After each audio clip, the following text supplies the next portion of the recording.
दोस्तों, राम और रावण की कहानी तो सभी जानते हैं। वाल्मीकि रामायण और तुलसीकृत रामायण में इस कथा का वर्णन नहीं है, पर तमिल भाषा में लिखी महर्षि कंबन की इरामावतारम में यह कथा है। रावण केवल शिव भक्त विद्वान एवं वीर ही नहीं, अति मानववादी भी था। उसे भविष्य का पता था।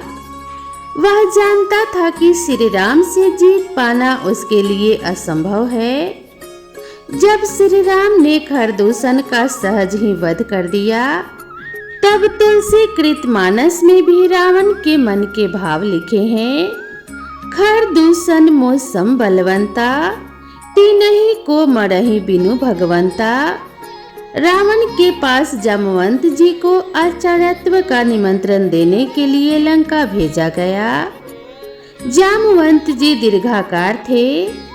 वे आकार में कुंभकर्ण से तनिक ही छोटे थे। लंका में प्रहरी भी हाथ जोड़कर मार्ग दिखा रहे थे। इस प्रकार जामवंत को किसी से कुछ पूछना नहीं पड़ा। स्वयं रावण को उन्हें राजद्वार पर अभिवादन का उपक्रम करते देख जामवंत ने मुस्कुराते हुए कहा कि मैं अभिनंदन का पात्र नहीं हूँ। मैं वनवासी राम का दूत बनकर आया हूँ। उन्होंने तुम्हें सादर प्रणाम कहा है। रावण ने सविनय कहा, आप हमारे पितामह के भाई हैं। इस नाते आप हमारे पूज्य हैं। आप कृपया आसन ग्रहण करें। यदि आप मेरा निवेदन स्वीकार कर लेंगे, तभी संभवतः मैं भी आपका संदेश सावधानी से सुन सकूंगा। जामवंत ने कोई आपत्ति नहीं की। उन्होंने आसन ग्रहण किया। रावण ने भी अपना स्थान ग्रहण किया। तदुपरांत जामवंत ने पुनः सुनाया कि वनवासी राम ने सागर सेतु निर्माण उपरांत यथाशीघ्र महेश्वलिंग विग्रह की स्थापना करना चाहते हैं। इस अनुष्ठान को संपन्न कराने के लिए उन्होंने ब्राह्मण वेदज्ञ और शैव रावण को आचार्य पद पर वरण करने की इच्छा प्रकट की है। मैं उनकी ओर से आपको आमंत्रित करने आया हूँ। प्रणाम प्रतिक्रिया अभिव्यक्त उपरांत रावण ने मुस्कान भरे स्वर में पूछ लिया, क्या राम द्वारा महेश्वलिंग विग्रह स्थापना लंका विजय की कामना से किया जा रहा है? बिल्कुल ठीक। श्री राम की महेश्वर के चरणों में पूर्ण भक्ति है। जीवन में प्रथम बार किसी ने रावण को ब्राह्मण माना है और आचार्य बनने योग्य जाना है। क्या रावण इतना अधिक मूर्ख कहलाना चाहेगा कि वह भारतवर्ष के प्रथम प्रशंसित महर्षि पुलस्त्य के सगे भाई महर्षि वशिष्ठ के यजमान का आमंत्रण और अपने आराध्य की स्थापना हेतु आचार्य पद अस्वीकार कर दे? रावण ने अपने आप को संभाल कर कहा, आप पधारें। यजमान उचित अधिकारी है। उसे अपने दूत को संरक्षण देना आता है। राम से कहिएगा कि मैंने उनका आचार्यत्व स्वीकार किया। जामवंत को विदा करने के तत्काल उपरांत लंकेश ने सेवकों को आवश्यक सामग्री संग्रह करने हेतु आदेश दिया और स्वयं अशोक वाटिका पहुँचे। जो आवश्यक उपकरण यजमान उपलब्ध न कर सके, जुटाना आचार्य का परम कर्तव्य होता है। रावण जानता है कि वनवासी राम के पास क्या है और क्या होना चाहिए।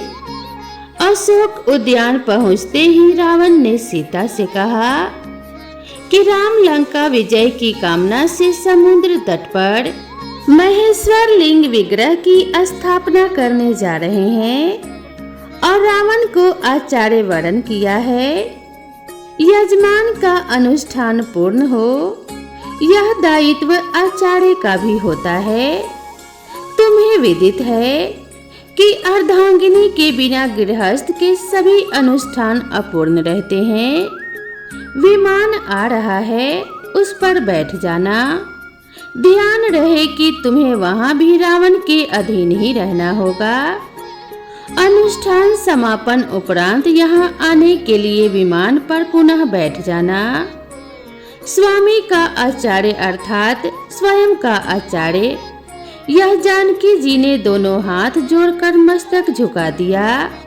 स्वस्थ कंठ से सौभाग्यवती भवा कहते हुए रावण ने दोनों हाथ उठाकर भरपूर आशीर्वाद दिया। सीता और अन्य आवश्यक उपकरण सहित रावण आकाश मार्ग से समुद्र तट पर उतरा। आदेश मिलने पर आना कहकर सीता को उन्होंने विमान में ही छोड़ा और स्वयं राम के सम्मुख पहुँचे। जामवंत से संदेश पाकर भाई मित्र और सेना सहित श्री राम स्वागत सत्कार हेतु पहले से ही तत्पर थे। सम्मुख होते ही वनवासी राम आचार्य दशग्रीव को हाथ जोड़कर प्रणाम किया। दीर्घायु भव, लंका विजय भव। दशग्रीव के आशीर्वचन के शब्द ने सबको चौंका दिया। सुग्रीव ही नहीं, विभीषण की भी उन्होंने उपेक्षा कर दी, जैसे वे वहां हो ही नहीं। भूमि शोधन के उपरांत रावणाचार्य ने कहा, यजमान अर्धांगिनी कहाँ है? उन्हें यथा स्थान आसन दे।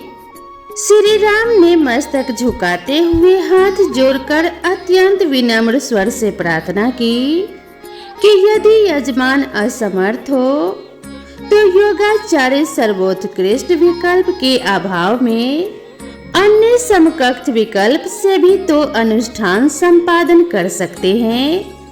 अवश्य अवश्य, किंतु अन्य विकल्प के अभाव में ऐसा संभव है, प्रमुख विकल्प के अभाव में नहीं। यदि तुम अविवाहित, विधुर अथवा परित्यक्त होते तो संभव था। इन सब के अतिरिक्त तुम सन्यासी भी नहीं हो और पत्नीहीन वानप्रस्थ का भी तुमने व्रत नहीं लिया है। इन परिस्थितियों में पत्नी रहित अनुष्ठान तुम कैसे कर सकते हो? श्री राम ने कहा, कोई उपाय आचार्य? आचार्य आवश्यक साधन उपकरण अनुष्ठान उपरांत वापस ले जाते हैं। स्वीकार हो तो किसी को भेज दो। सागर सन्निकष्ट पुष्पक विमान में यजमान पत्नी विराजमान है। श्री राम ने हाथ जोड़कर मस्तक झुकाते हुए मौन भाव से इस सर्वश्रेष्ठ युक्ति को स्वीकार किया। श्री रामादेश के परिपालन में विभीषण मंत्रियों सहित पुष्पक विमान तक गए और सीता सहित लौटे। अर्ध यजमान के पार्श्व में बैठो अर्ध यजमान आचार्य के इस आदेश का वैदेही ने पालन किया।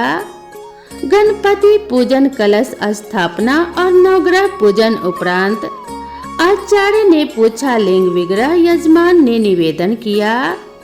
उसे लेने गत रात्रि के प्रथम प्रहर से पवन पुत्र कैलाश गए हुए हैं, अभी तक लौटे नहीं हैं, आते ही होंगे। आचार्य ने आदेश दे दिया, विलंब नहीं किया जा सकता। उत्तम मुहूर्त उपस्थित है, इसीलिए अविलंब यजमान पत्नी बालू का लिंग विग्रह स्वयं बना लें। जनक नंदिनी ने स्वयं के कर कमलों से समुद्र तट की आर्द्र रेणुकाओं से आचार्य के निर्देशानुसार यथेष्ट लिंग विग्रह निर्मित किया। यजमान द्वारा रेणुकाओं का आधार पीठ बनाया गया। श्री सीताराम ने वही महेश्वर लिंग विग्रह स्थापित किया। आचार्य ने परिपूर्ण विधि विधान के साथ अनुष्ठान को संपन्न कराया। अब आती है बारी आचार्य की दक्षिणा की। श्री राम ने पूछा, आपकी दक्षिणा? पुनः एक बार सभी को चौंकाया। आचार्य के शब्दों ने, घबराओ नहीं यजमान, स्वर्णपुरी के स्वामी की दक्षिणा संपत्ति नहीं हो सकती। आचार्य जानते हैं कि उनका यजमान वर्तमान में वनवासी है, लेकिन फिर भी राम अपने आचार्य की जो भी मांग हो उसे पूर्ण करने की प्रतिज्ञा करता है। आचार्य जब मृत्यु शैया ग्रहण करें तब यजमान सम्मुख उपस्थित रहे। आचार्य ने अपनी दक्षिणा मांगी। ऐसा ही होगा आचार्य, यजमान ने वचन दिया और समय आने पर निभाया भी। रघुकुल रीति सदा चली आई, प्राण जाई पर वचन न जाई। यह दृश्य वार्ता देख सुनकर उपस्थित समस्त जन समुदाय के नयनाभिराम प्रेमाश्रु जल से भर गए। सभी ने एक साथ एक स्वर में सच्ची श्रद्धा के साथ इस अद्भुत आचार्य को प्रणाम किया। रावण जैसे भविष्य दृष्टा ने जो दक्षिणा मांगी उससे बड़ी दक्षिणा क्या हो सकती थी। जो रावण यज्ञ कार्य पूरा करने हेतु राम की बंदी पत्नी को शत्रु के समक्ष प्रस्तुत कर सकता है, वह राम से लौट जाने की दक्षिणा कैसे मांग सकता है। रामेश्वरम देव स्थान में लिखा हुआ है कि इस ज्योतिर्लिंग की स्थापना श्री राम ने रावण द्वारा करवाई थी। तो दोस्तों, हमारी यह कहानी आपको कैसी लगी कृपया कमेंट करके जरूर बताएं। यह कहानी और यह वीडियो आपको अच्छी लगी हो तो इसे लाइक और शेयर जरूर करें। साथ ही चैनल पर पहली बार आए हैं तो चैनल को सब्सक्राइब करना ना भूलें। तो दोस्तों, मिलते हैं इसी तरह की नई कथा और नई कहानी के साथ। तब तक के लिए नमस्कार।